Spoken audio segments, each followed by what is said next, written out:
नमस्कार, बढ़ता बिहार में आपका स्वागत है और मैं हूं शाकिर खान।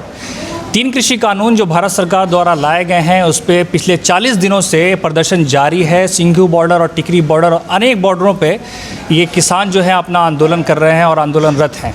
इतनी भीषण ठंड में भी उनके वो जो है डट कर का सामना कर रहे हैं। इसी बीच हम पहुंच चुके हैं बिहार में, और बिहार में स्टूडेंट्स से हम जानना चाहेंगे कि उनकी क्या अवेयरनेस है जो 3 कृषि कानून लाए गए हैं।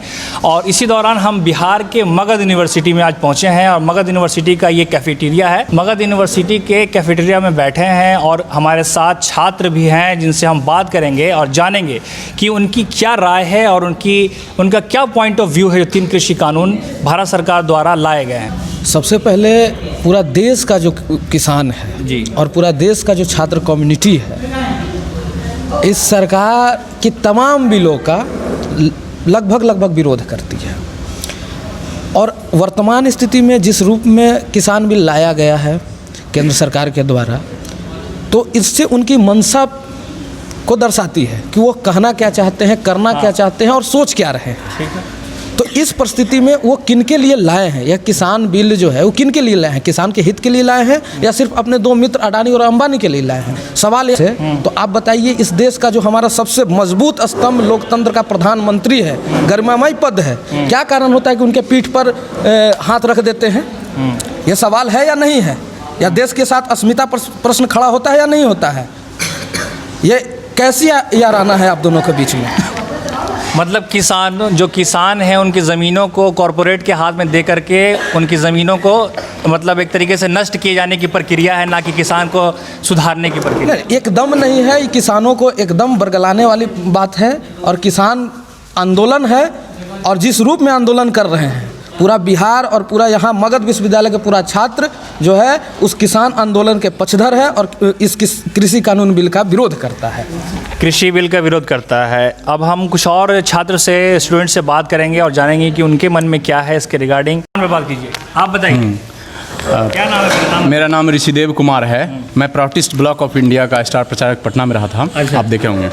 मैं ये कहना चाहता हूँ कि एक्चुअली में आप अगर गौर से देखेंगे ना, तो अभी जो चल रहा है पॉलिटिक्स में, स्टूडेंट से बिना पूछे स्टूडेंट के लिए नियम बनाया जाता है। अच्छा। किसान से बिना पूछे किसान के लिए नियम बनाया जाता है। जैसे मोदी जी वायरस नहीं समझ पाए, वैसे ना वो स्टूडेंट को समझ पाते हैं और ना ही किसान को समझ पाते हैं कि इनका ज़रूरत और क्या इनके लिए सही रहेगा। इसके अलावे आपका ये सवाल था कि ये बिल मोदी जी कह रहे हैं अच्छा है। अगर अच्छा है तो इसको आप लॉकडाउन में क्यों आगे बढ़ाए? दूसरा, किसान के इतने संगठन हैं, क्या किसी से आपने सजेशन लिया?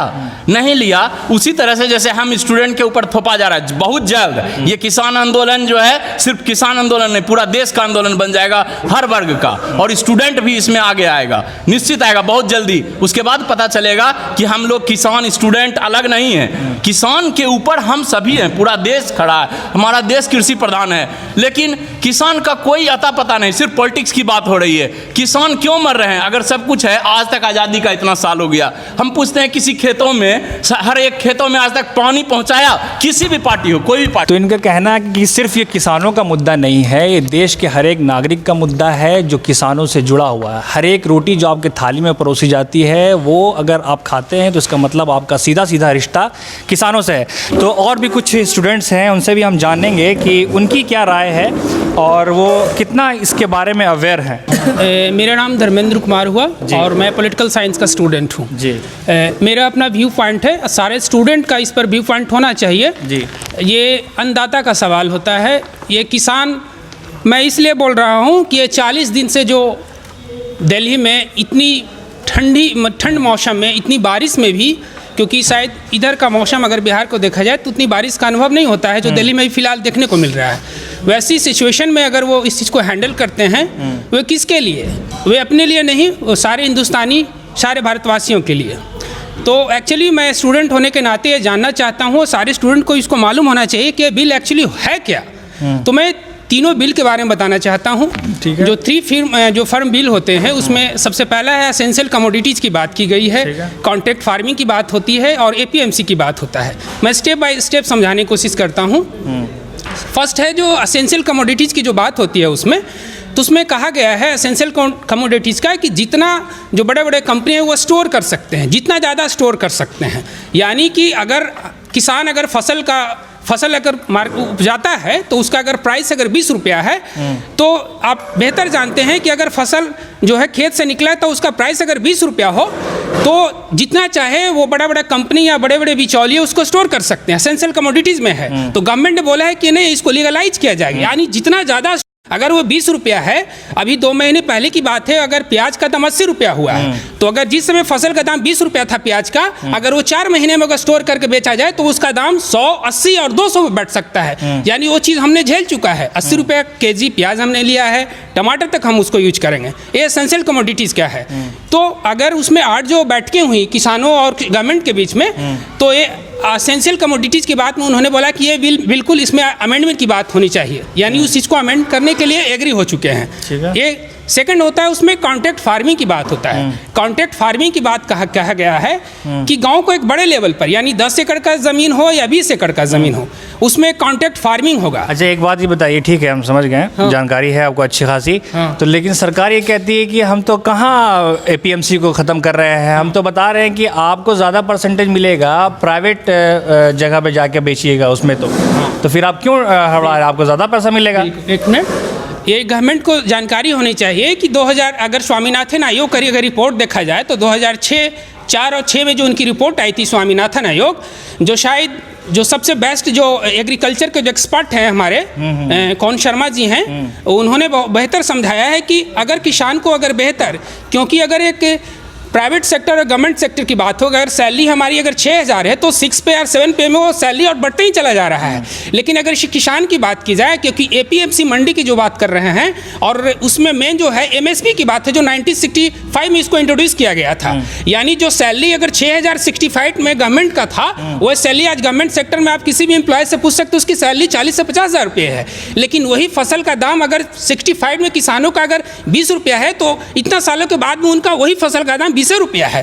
तो APMC की बात तो कहते हैं मंडी सिस्टम, तो हम इसलिए कहते हैं क्योंकि मैं बिहार का स्टूडेंट हूं, तो APMC यहाँ मंडी सिस्टम है ही नहीं बिहार में, क्योंकि हमारी सरकार जो है नीतीश कुमार 2006 में FCMC को ख़त्म कर देंगे। और इसका बेहतर आप देख सकते हैं कि एक भी बिहार का किसान ना रोड पर दिखता है, न कहीं आपको प्रोटेस्ट करते हुए नजर, खत्म हो चुका है बिहार में, खत्म हो चुका, क्योंकि उन्हें APMC के बारे में पता नहीं यार मंडी सिस्टम होता क्या है। और अगर MSP की ही बात की जाए, फॉर एग्जाम्पल अभी धान का फसल शायद कटा होगा, तो उसमें MSP का जो हमारा रेट है 1800 या 20 या 25 का होगा। लेकिन आप किसी भी किसान से पूछ लीजिए कि आपका MSP में उतना धान चावल मिलता है, नहीं मिलता है, क्योंकि 1825 में गवर्नमेंट का जो डेटा है कि 1825 से मिलेगा, लेकिन वो मिलता कितना है, 8800 रुपये क्विंटल या 1000 रुपये क्विंटल। लेकिन ये मंडी सिस्टम पंजाब, हरियाणा और यूपी का साइड, वेस्ट यूपी का जो एरिया है, वो काफ़ी इफेक्टिव इसलिए माना गया है क्योंकि मंडी सिस्टम वहाँ बेहतर है और वो ज़्यादा इन्फ्लुएंस लोग हैं, क्योंकि वो मंडी सिस्टम अगर 1825 रुपया में फसल का दाम है तो वो उनको मिलता है और अदर स्टेट में नहीं मिलता है। इसलिए वो बेहतर, वो सारे किसान पंजाब, हरियाणा और नॉर्थ ईस्ट का, वेस्ट यूपी का है, वेस्टर्न यूपी, वेस्टर्न शायद यूपी में है, सारे बिहार में नहीं है सिस्टम है। तो इस तरीके के अवेयरनेस जो है मगध यूनिवर्सिटी के छात्रों में है, जैसा कि आपने सुना धर्मेंद्र जी को। तो इसमें हम एक चीज़ और देखते हैं कि कहीं ना कहीं विपक्ष भी फेल हो रहा है इन चीज़ों को सामने रखने के लिए। जैसे कि आप देखेंगे एक पैटर्न चल रहा है, भारतीय जनता पार्टी और उसके तमाम जो गठबंधन के लोग हैं वो लगातार एक चीज़ को बार बार कह रहे हैं, बार बार दोहरा रहे हैं कि हम APMC नहीं ख़त्म करेंगे, और दूसरी तरफ बोल रहे हैं MSP हम देंगे, लेकिन वो कानून बनाने की बात नहीं बोलते हैं, लेकिन एक ही चीज़ को वो बार बार दोहराते हैं। वहीं दूसरी तरफ आप देखेंगे सिर्फ वापस लो जैसा नारा लगाने के सिवा कुछ इस तरीके से एक्सप्लेनेशन और उसका आर्गूमेंट पेश नहीं किया जा रहा है, जिस वजह से कहीं ना कहीं एक स्तर पे हम कमी जानते हैं। हाँ बताइए। एक में रिफिल की जो बात की गई है, उन्हीं के बारे में बात करें जो किसान की तरफ से कि वापस लो। हाँ, तो उसमें जो बिल का कोई किसानों की तरफ से, और विपक्ष जो है वो असफल रहा कहीं ना कहीं इन चीज़ों को सही से पर्सपेक्टिव में लाने के लिए। देखिए एक्चुअली है क्या ना कि वो जो बिल आया है तो तो उसमें जो बैठकें हुई हैं 24 में शायद वो 20 या 25 वो सारे चीज़ को अमेंडमेंट की बात की है। तो उनका जो डेलीगेशन गया था फार्मर का, उन्होंने यही चीज़ बोला है कि अगर 10 चीज़ें में 8 चीज़ अगर अमेंडमेंट की बात है तो उस लॉ को रिपील करने में क्या जाता है। तो देखा जाए तो बेसिकली ये प्रतिष्ठा का सवाल होता है कि इतना मेजॉरिटी और इतना संख्या बल होने के बाद मेरा लॉ को कैसे हम रिपील कर सकते हैं।